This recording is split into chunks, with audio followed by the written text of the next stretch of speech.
যে দেশের মানুষ প্রকৃতির সাথে যুদ্ধ করে সমুদ্র থেকে নিজেদের মাটি ছিনিয়ে নিয়েছে, যেখানে মানুষের চেয়ে সাইকেলের সংখ্যা বেশি, এবং যে দেশের পুরুষরা পৃথিবীর সবচেয়ে লম্বা।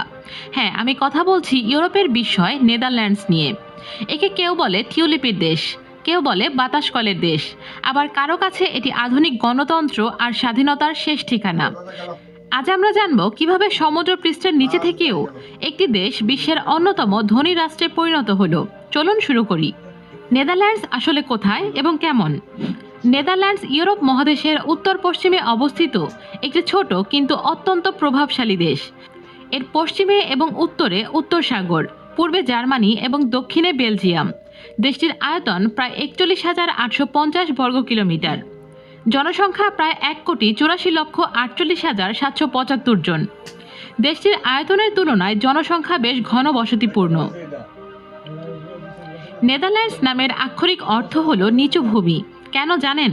কারণ এই দেশের প্রায় ২৫% এলাকা সমুদ্র পৃষ্ঠের উচ্চতার চেয়েও নিচে অবস্থিত।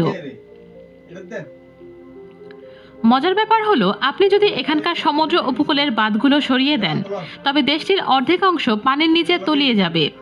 ডাচরা গত কয়েকশো বছর ধরে উন্নত ইঞ্জিনিয়ারিং ব্যবহার করে সমুদ্র থেকে জমি পুনরুদ্ধার করেছে, যা পুরো পৃথিবীর জন্য একটি বিস্ময়।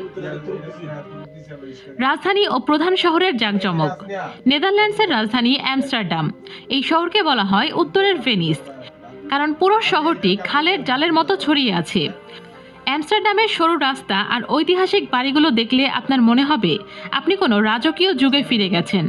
তবে আশ্চর্যের বিষয় হলো, নেদারল্যান্ডসের রাজধানী অ্যামস্টারডাম হলেও দেশটির সরকার এবং আন্তর্জাতিক আদালত অবস্থিত দ্য হেগ শহরে।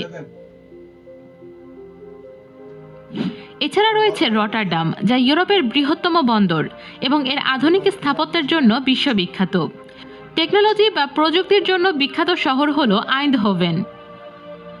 ডাচ অর্থনীতি, এরা কতটা ধনী? নেদারল্যান্ডস কেবল সুন্দরী নয়, এটি বিশ্বের অন্যতম অর্থনৈতিক শক্তি। ২০২৬ সালের তথ্য মতে এখানকার মাথাপিছু আয় প্রায় ৭২,০০০ মার্কিন ডলারের উপরে। এটি ইউরোপের অন্যতম প্রধান বাণিজ্যিক কেন্দ্র।